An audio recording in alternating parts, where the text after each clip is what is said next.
आप देखो कहीं आपको हाथ पैर में चोट लगती है, हाथ पैर के हड्डी टूट गए हैं, तो आप क्या करवाते हो? प्लास्टर करवाते हो, जिप्सम का उस पे पेस्ट लगाया जाता है और 1 महीने तक कंप्लीट आपको बेड रेस्ट पे बोला जाता है। उस शरीर के जहाँ पे आपको जख्म हुआ है, प्लास्टर लगा है, उस पार्ट को हिलाने डुलाने भी मना किया जाता है। उस पार्ट को कंप्लीट टेक केयर करने को कहा जाता है, ताकि जब प्लास्टर 1 महीने के बाद काटी जाए तो आपका जो हड्डी है पूर्ण रूप से सेट मिले। मतलब जो हाथ पैर में फिजिकल चोट भी लगता है उसको भी सेट होने का हमें समय देना पड़ता है, उसको भी हमें प्रॉपर टेक केयर करना पड़ता है। और मोस्ट इंपॉर्टेंट, जब आपके प्लास्टर कट जाते हैं तब भी वो पार्ट हमेशा दुख देता है, दर्द देता है। आपको प्रॉपर रूप से उसे तेल मालिश करना पड़ता है, गर्म पानी से आप सिकाई करते हो। उस पार्ट से कभी भी भारी चीज़ आप नहीं उठा पाते हो। हल्की सी चोट नहीं लगी तो आप करा उठते हो, दर्द फिर से जख्म जो है हरा हो जाता है। ये तो ही बॉडी के फिजिकल पार्ट के कष्ट की बात। लेकिन अगर मन को कष्ट होती है, मन को दुख दर्द घेरे रहता है, तो उसका क्या कोई प्लास्टर है? उसके लिए कोई जिप्सम है, डॉक्टर है, वैद्य है, साइकोलॉजिस्ट है? कोई नहीं है। देखो, मन का जो चोट लगता है उसका भरपाई सिर्फ और सिर्फ जो अंदर की दुख दर्द है उसको सिर्फ हील कर सकता है तो ऊपर वाला कर सकता है। इसलिए मन में जब भी दुख दर्द हो, अकेले बिल्कुल मत बैठो। अकेले जब भी बैठोगे सफोकेशन, सप्रेशन, फ्रस्ट्रेशन में चले जाओगे। निगेटिव चीज़ें आपके दिमाग में इतना घर करने लगेंगी कि आपका वहाँ से निकलना बहुत ही मुश्किल हो जाएगा। इसलिए एकांत पे बैठो, एकांत में बैठ के ऊपर वाला को याद करो। जब भी आप अर्ली इन द मॉर्निंग उठते हो, खुले आकाश के नीचे बैठो। जब आप खुले आकाश के नीचे बैठ के ऊपर वाला से बात करना शुरू करते हो तो आपके मन में जो पावर होती है, हीलिंग पावर, बहुत तेज़ी से विकसित होने लगती है। आप देखो, सुबह उठते हो, आप कोयल की कुह कुह की आवाज़ सुनते हो। कोयल की जो कुह कुह की आवाज़ में मिठास होती है वो आपके घर के महंगे म्यूजिक के बॉक्स भी आपको नहीं देते हैं। म्यूजिक के बॉक्स आपके माइंड में इरिटेशन क्रिएट करते हैं।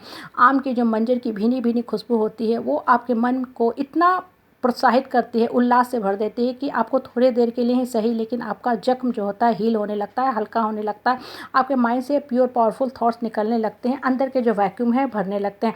आप देखो, मन बड़ा ही चंचल होता है, मन को हमेशा कंट्रोल करना पड़ता है। जैसे छोटे बच्चे जो होते हैं बहुत चंचल होते हैं, उन्हें बैठा के, पकड़ के, डांट के, डपटा के पढ़ने के लिए बैठाना पड़ता है। हमारा मन का भी यही स्थिति होता है। मन जाने अनजाने पास्ट के पेन में चला जाता है, दुख दर्द फिर से हरे होने लगते हैं, हम पीछे की तरफ खिंचाने लगते हैं। फिर से हमें मन को कंट्रोल करना पड़ता है। जैसे ही हम मन को कंट्रोल करते हैं फिर से जीवन की दिशा सही होने लगती है।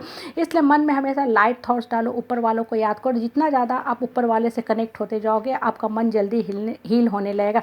नेचर जो है उसके अंदर बहुत ही हीलिंग पावर होती है। घर देखो कितना भी सजा हो, सुंदर हो, झूमर लगे हुए हो, सब कुछ हो, वो सिर्फ और सिर्फ कंफर्ट दे सकता है। वो ऑब्जेक्ट होती हैं, उसके अंदर एनर्जी देने की शक्ति कुछ भी नहीं होती है। घर के जो झूमर में सैकड़ों लाइट होते हैं वो आपको कैसे फीलिंग देते हैं? आपको इरिटेशन देते हैं। CFL के लाइट चमकते तो हैं लेकिन वो इरिटेशन देते हैं। सनलाइट में देखो, जब आप बैठते हो तो मन प्रकाश से भरने लगता है, आपको लिविंग एनर्जी मिलती है। आप सोचते हो कि ये कष्ट का समय है, ये भी निकल जाएगा, क्योंकि सनलाइट जो है आपके माइंड को हील करता है। सनलाइट में अदम हीलिंग पावर होती है। इसलिए हमेशा ऊपर वाले से बात करो। जितना ज़्यादा आप ऊपर वाले से बैठ के बात करोगे आपका मन जो है सुख से भरने लगेगा। आप देखो, क्यों आप नेचर के नज़दीक बैठते हो तो आपको इतना अच्छा फील होता है? कभी सोचा है? इसका कारण क्या है कि हमारे जो बॉडी है इसका एक पर्टिकुलर एज है, 40, 50, 60 जो भी एज है, लेकिन आत्मा का एज हम कोई नहीं जानता है। हो सकता है हम धरती पर आए होंगे सतयुग में, त्रेता युग में, द्वापर युग में, ये कोई नहीं जानता है कि हम गोल्डन एज में थे, सिल्वर एज में थे या कॉपर एज में थे। देखो, किसी न किसी एज में हमारी जो आत्मा है प्रकृति के नज़दीक बैठ के, नेचर के नज़दीक बैठ करके प्रेयर, मेडिटेशन, चैंटिंग ऑफ मंत्रा की होगी, तपस्या की होगी, तो उसका जो सुखद अनुभव है आज भी हमारी आत्मा में है। उसकी इम्प्रिंट को आज भी हमारी आत्मा, हमारी सोल लेके चल रही है। हो सकता है त्रेता युग, जिसे हम सिल्वर एज भी कहते हैं, उस समय हम श्री राम के साथ सीधे बैठ के बात किए होंगे। हो सकता है द्वापर युग में हम श्री कृष्ण के साथ बैठ के बात किए होंगे। इसलिए आज भी जब हम एंड ऑफ द कलयुग में हैं, हम भगवान को याद करते हैं तो अंदर से बहुत ही अच्छा फील होने लगता है, क्योंकि हमारे अंदर जो है, हमारे मन में भगवान की सारी हुई बातें जो हैं, बोली हुई बातें वास करती हैं। हमारी आत्मा जो है उस चीज़ को आज भी लेके चल रही है। हमें नहीं पता कि हम धरती पे कब से हैं, हम सिर्फ अपने इस कॉस्ट्यूम का, इस बॉडी का एज जानते हैं। आत्मा का एज कोई नहीं बता सकता कि हम धरती पे कब से हैं। और सबसे इम्पॉर्टेंट बात, जब आप नेचर के नज़दीक बैठते हो तो आपका मन जो है, माइंड ओपन होने लगता है।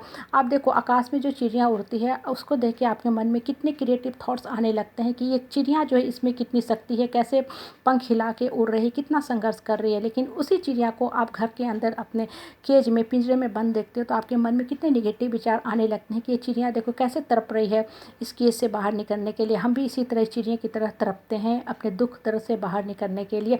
इसलिए हमेशा खुले आकाश के नीचे बैठो। खुले आकाश के नीचे जितने दर्द हैं उसको आंसू के रूप में बह जाने दो।